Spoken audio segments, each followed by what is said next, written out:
Good morning, gentlemen. In our series of videos on values, morality, ethics, and social ethics, this is the second part on moralities.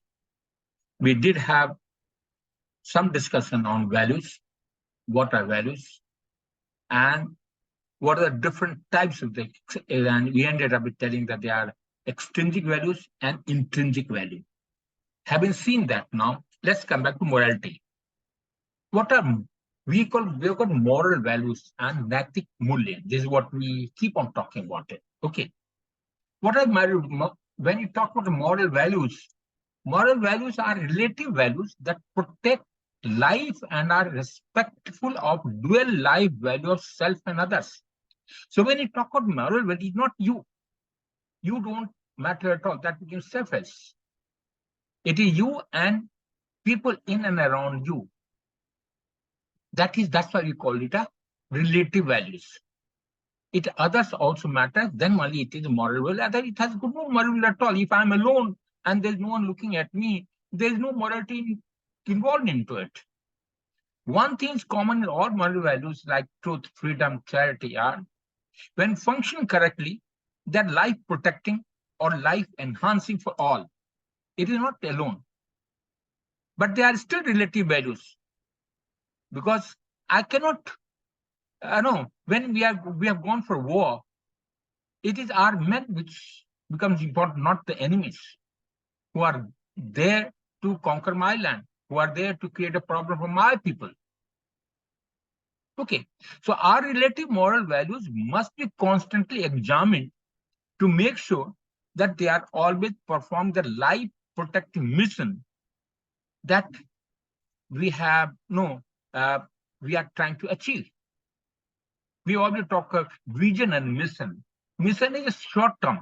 What is in interest of ours and me and my society? Even the Marine Corps have got core values. They call it honor, courage, and commitment.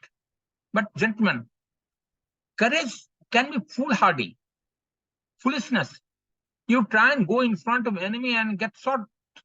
So that is not courage in any case. There has to certain element of success or some probability of success must exist. Then commitment. Commitment can become irrational fanaticism, as is happening in Muslim world, where they are trying to kill each other. It's a fanaticism, not a commitment towards the religion. Honor. Honor can become self-rightness, conceit, and disrespect for others.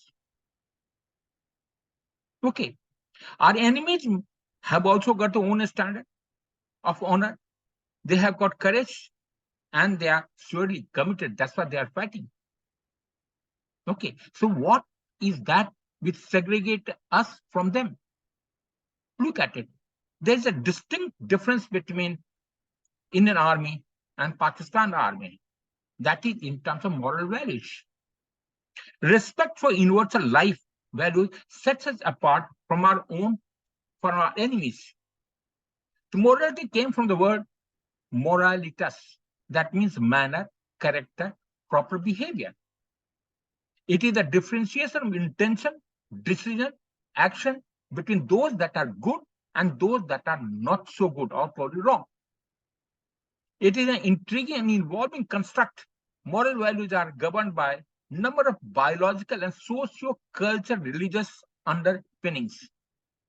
Not everyone within the same environment ends up with the same moral values.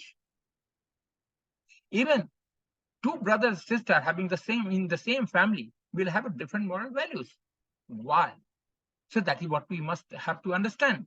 It is determined by how one's genetic makeup interacts with the environment. And environment plays an important role.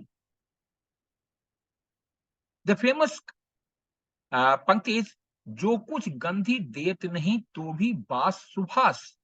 Gandhi is the person who sells ether. So whether we like it or don't like, whether he wants to give it to us or not give us, at least I'll get a good smell from them. Similarly, if I'm in contact with good people, He may not give me anything, but at least I learn something good from him. On the contrary, if I get involved with rogues, whether I like it or don't like it, police always will think that I'm also one of those party involved in it. So the development of morality has been subject of investigation for a number of decades, and our understanding of neurobiological and psychological mechanism has increased many times, and the new light are being thrown onto this morality slowly and slowly. Okay. First and foremost, biological theory. Moral development does not start on blank slate at birth. It is our genes determine our temperament to a large extent. Although gene expression can be influenced by one's environment, that is later on, after birth. Thus, our genetic makeup and the environment we experience would influence our overall development, including our moral development. Let's take a famous story, they call psychological story, they call Hen's dilemma. Hen's wife was seriously ill. He tried everything, nothing worked. All doctors gave up. Suddenly he realized there's one pharmacist who has discovered a new medicine, and it is too costly for him to purchase. And that's the only medicine which can save his wife from death. He goes to the Hens could not raise the money that he was being asked for. He explained that to the chemist that his wife was dying and asked if he could have the drug cheaper or pay the rest of the money later on. The chemist refused, saying that he had discovered the drug and was going to make money from it. Husband was desperate to save his wife, so later that night, he broke into the chemist's shop and stole the drug and saved his wife. Now the question comes up, should Hens have stolen the drug? Would it change anything if Hens did not love his wife?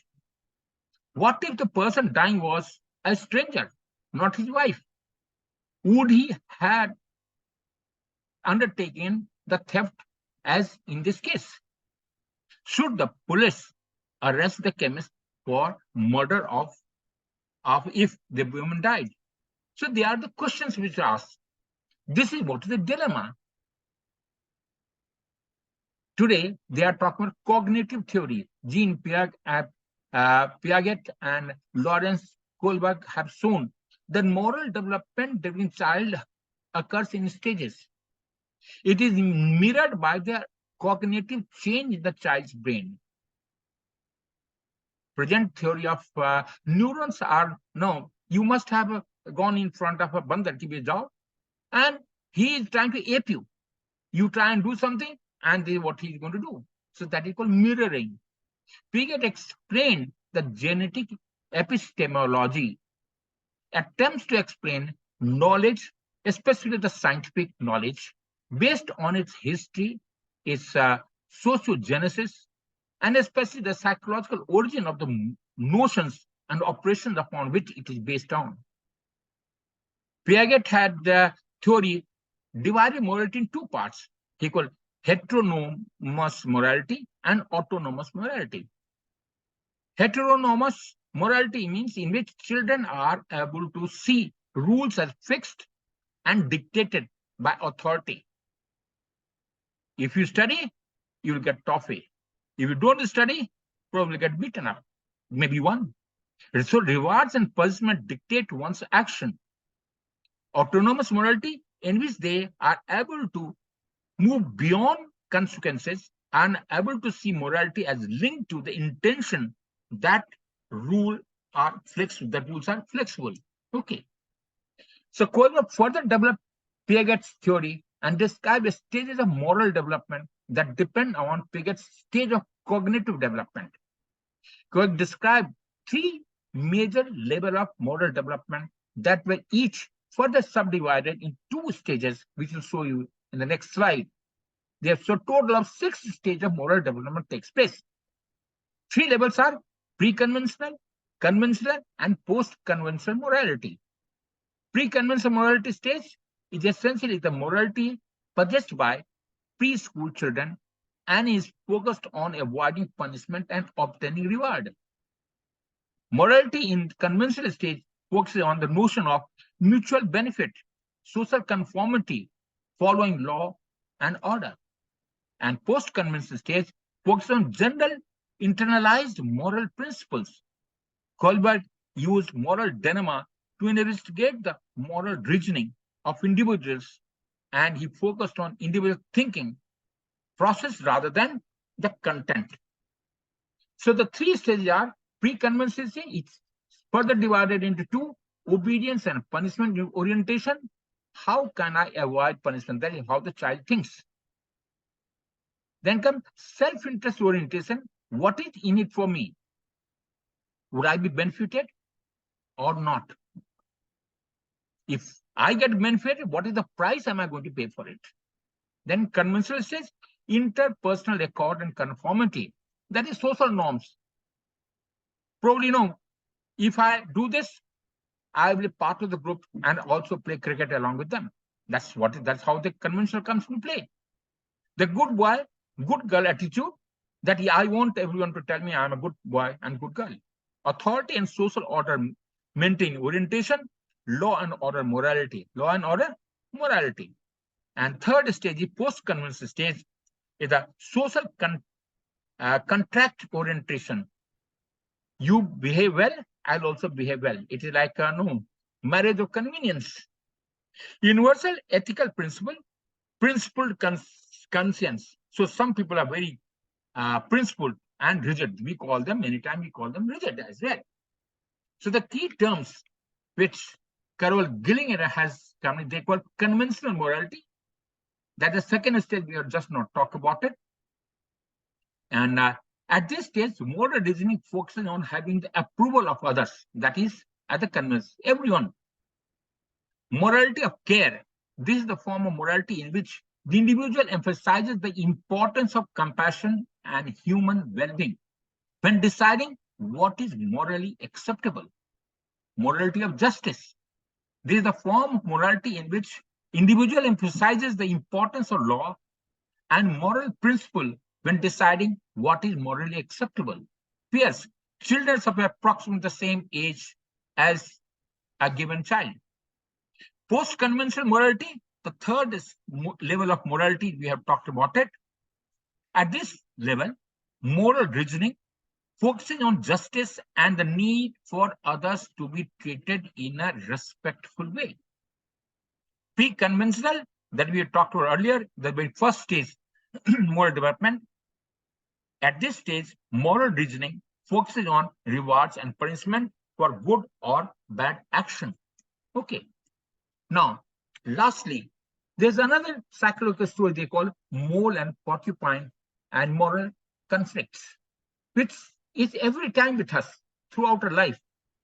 A community of moles gives shelter to a homeless porcupine. Moles, however, are constantly stabbed by the porcupine's quills. What should they do? There are two options available to them.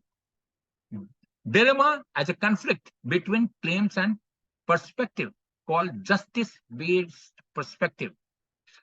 Moles want one thing and porcupine wants something incompatible. They can't both have a valid claim on the burrow, so only one of them can be right. A solution to the dilemma is not resolution of the conflict, it is a verdict in which one side gets everything and the other side gets nothing. There is one option available. Second is to find a solution which damages none, called care-based perspective. Rather than seeing all parties as separate individuals with their own valid or invalid claims, it sees them as already in a difficult situation together. And mind you, it is a difficulty during the trauma only we come together. In happiness, we try to celebrate, but during the difficult time, we do come back to each other's rescue, out to the help. If there's a conflict between them, that is part of the problem. The point is to find a way to get around it or remove it.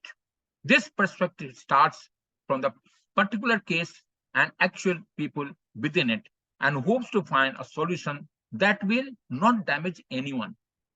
It will really be to embrace, compromise, and creative solution. So morality really ends up with a compromise. We can't have everything to our liking. And creative solution. Researchers have found a tendency for males to adopt the justice perspective and females to be more likely than males to adopt the caring perspective. Right, gentlemen? Now, so this was the second part of our video in the series. And what we have talked ethics. Ethics is a morality in action. That is what we will talk next. Okay, thank you.